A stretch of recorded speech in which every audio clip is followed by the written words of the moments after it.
failed super teams. The Lakers and the Nets have a lot. Listen, I cultivated a list. The Lakers won. I cultivated a list of failed super teams in the last 15 years, and if you guys want to add on to, you can.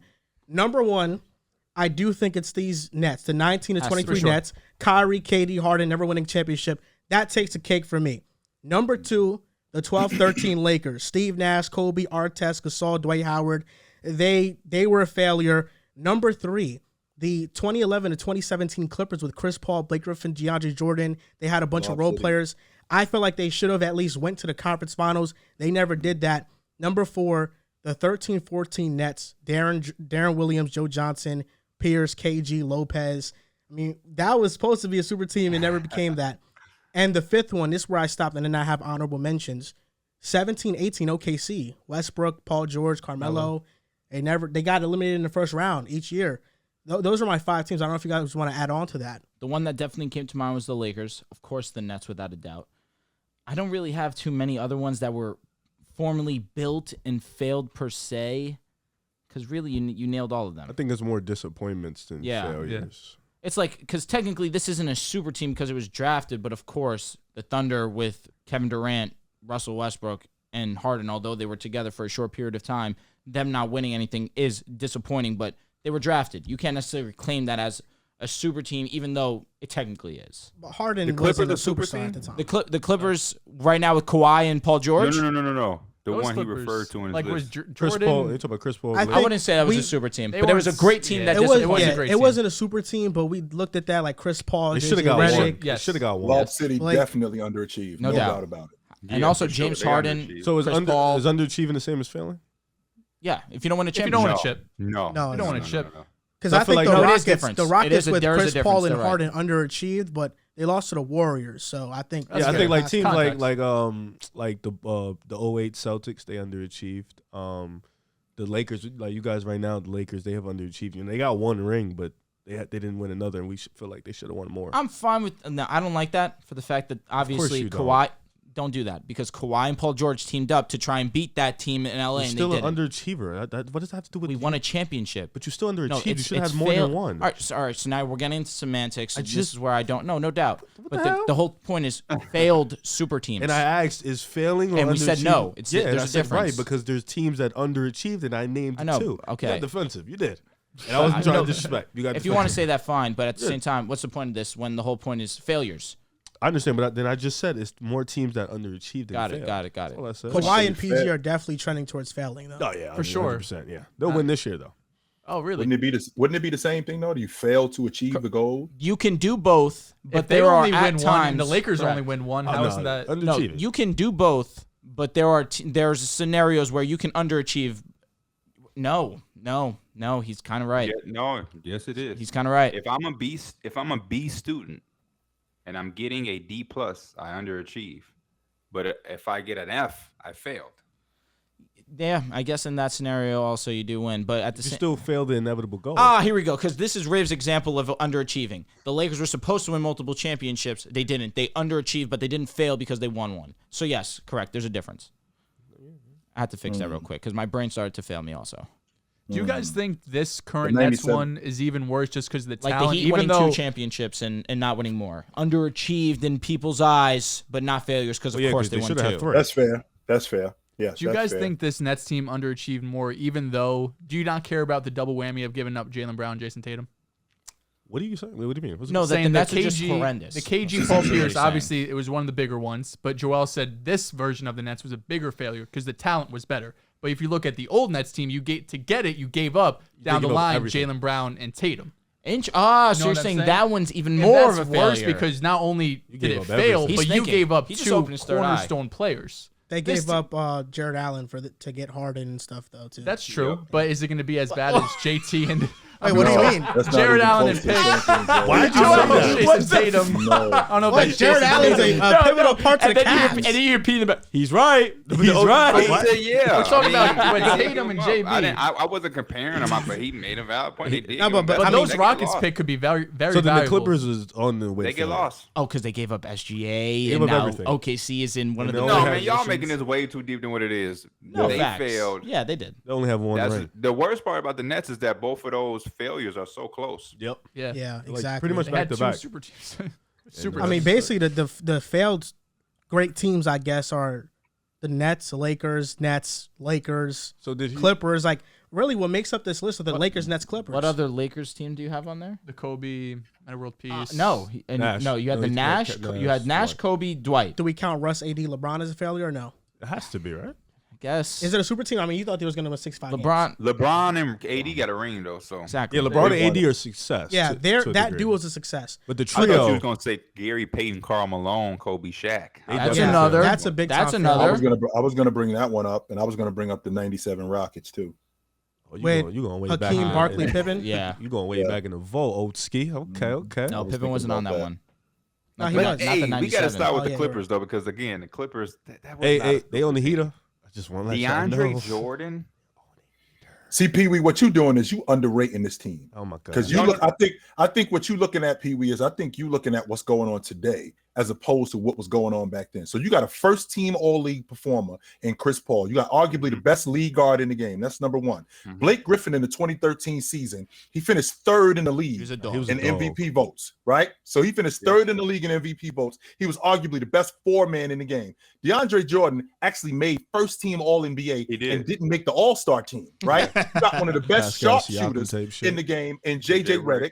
You got the best rotation player in Jamal Crawford, right? So Is this is Karan what on you that have team? on your unit, and you can't get out. I believe that team got swept out of the playoffs in the second round. Swept Memphis? out of the playoffs. So that is Against who? completely and utterly unacceptable. And then they choked the 3-1 lead. Yep. I don't think they ever got. They swept. didn't see. This is why we gotta clarify things.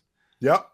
Number one, I'm not saying they didn't disappoint. I'm just asking Right. because when you say super team, I'm thinking of Kyrie Irving, James Mhm. Harden, Kevin Durant. I'm thinking of For sure. Steve Nash, Yep. Kobe Bryant, Pau Gasol, Dwight Howard. So you're talking about established guys coming to get on a crew. Okay, Super I can get with team. that. They All were right, I a can get really with good team who I thought going into those years, I was picking the Clippers to win the championship. I loved Blake Griffin back then when Chris Mhm. Paul and DeAndre Jordan. They just couldn't get that proper three guy. It was Matt Barnes. They had Caron Butler, Turkoglu. Mhm. They just couldn't get that small forward. And then they even got Jamal Crawford. But You don't They think had a CP3 Western Co- getting added makes them a super team? I'm honestly asking. see, no. Okay. No, because just I a don't really think great DeAndre, team. as good as DeAndre Jordan was in a couple of those years, especially that All NBA year, I Facts. think he also broke like Will Chamberlain's field goal percentage Oh, he does Yeah. dunk shit. that year. He was good at Are it. we don't put him on a level of a Nah, James you're right. Harden. Facts. We don't No, put he him on a wasn't level. Or that Dwight good. Howard, for that he matter of wasn't that fact. good. No, he was not that good. So that's what I think holds them back. It's like a duo of Blake Griffin and Chris Paul, and then you got this really good guy in DeAndre And they were like Jordan, just a great really team good that failed. Yeah, really good team. Because if that's the case, it's like look at the Memphis Grizzlies, the grit and grind. That was a really, really good team to me. With Mike Conley, Tony Allen, Marc Gasol, Zach Rand. That was a really good team. But they were able to make it to the conference finals, though. The Clippers had certain circumstances that I feel like really hurt them. The Such Chris as? Paul getting hurt. Mhm. Mhm. Blake Griffin they took turns just getting hurt, and I'm not using it as an excuse, but we looking Right. at a lot of these other teams, but they weren't that good. P, would you know what call I mean? And I know the Nets had their injuries too. would you call the AD LeBron championship team Lakers a super team or no? No. All I right, think so that's- then I'm with that's you. another- Then your that's another logic good is duo consistent. That's facts. with the proper role players around it. Because You know I'm what I here mean? thinking about like now, like do we even entertain the idea of this 76ers team being a super team because you have Harden No, and not a Embiid? super team. But of course, you're saying great duo. I could be wrong. In my opinion, Yeah. my opinions be a little different than everybody else. When I I hear agree super with you. team, I agree with think you. of at least 3 All-Stars coming together. I agree. So when I look at that Nets team in 2013, Darren Williams, Joe Johnson, Paul Pierce, team. Kevin Garnett, Yeah. even in their latter years of Kevin Garnett and Paul Pierce, you like, whoa, with Darren Williams and Joe Johnson, that was like a big deal. Steve Nash, Kobe Bryant, Pau Gasol, Dwight Howard on one team, even if Just it ain't off the that- name alone, sure. I just can get off with the that. name alone, it's Sure, like, alone, I can damn. get with that. You know what I mean? So that was my whole. That's my whole. Kyrie, Harden, Durant. That's 3 legitimate superstars. Those Just like the Nets, Bucks. The Bucks got like 3 All-Stars, but we don't look at them as a super team because they No, we ain't don't. at that that level. Plus, it was built. It was put together differently in Milwaukee.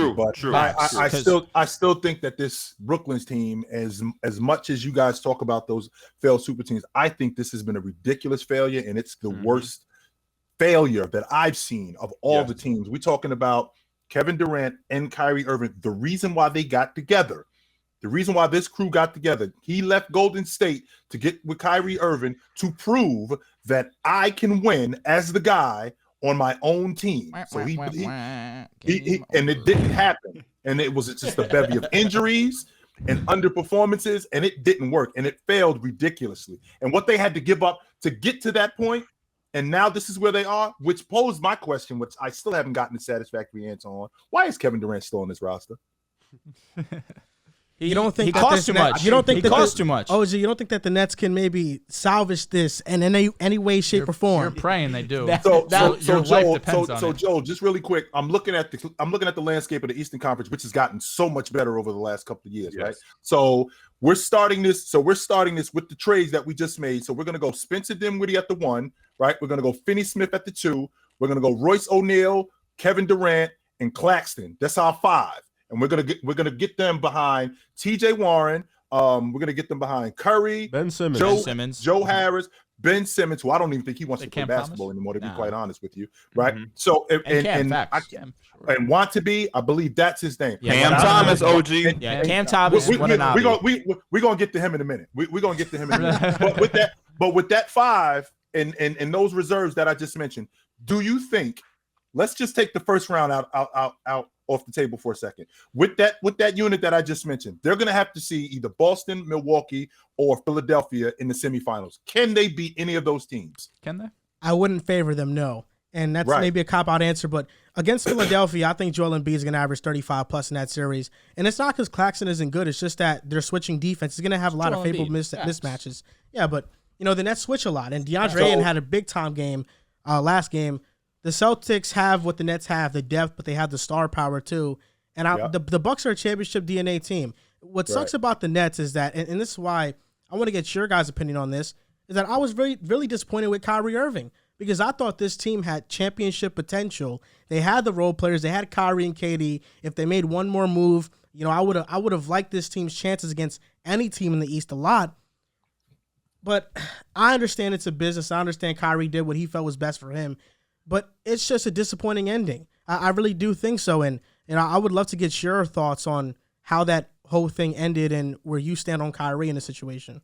Well, Joe, how many more moves do we have to make? So first of all, we get Kevin Durant and Kyrie Irving together. Kevin Durant misses the 19-20 season because he's healing up from a ruptured Achilles. Kyrie Irving only plays 20 games. The next season, what they do is they talk James Harden into coming to Brooklyn, which he didn't want to come to Brooklyn. He wanted to be in Philadelphia all along. But they talk him into coming, and in the process of that, they have to give up 7 ones, Jared Allen and Karis LeVert, who are very integral to what they're trying to do in Brooklyn. So that doesn't work, right? So James Harden now wants out. So then they move off of James Harden after already getting rid of Jared Allen, who would have been perfect for what they were doing because they needed a rim protector. They needed a defensive presence in the middle, right? Sure. So now they get off of him. And then they move James Harden for Ben Simmons.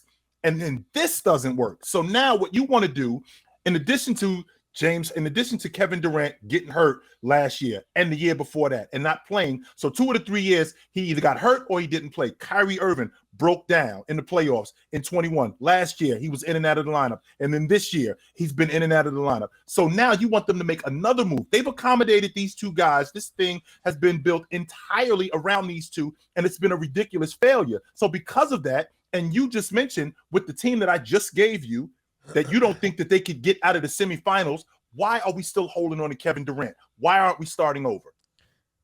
That's an excellent point. And I think it's because this roster, it's kind of opposite of what it was. You had the star power, but the depth was lacking. That was apparent in the Boston series last year. I think now the Nets have the depth. They have a lot of good role players. They have the 1 star, but they don't have the 2nd star in Kevin Durant. I think that they're waiting to see what they can get. Maybe they can bring in a Siakam. Maybe they can trade for him or something like that. And something can happen. But all I'm saying is that if I'm the Nets, I understand. Wow. I understand. And listen. It went from OG to Siakam, baby. And I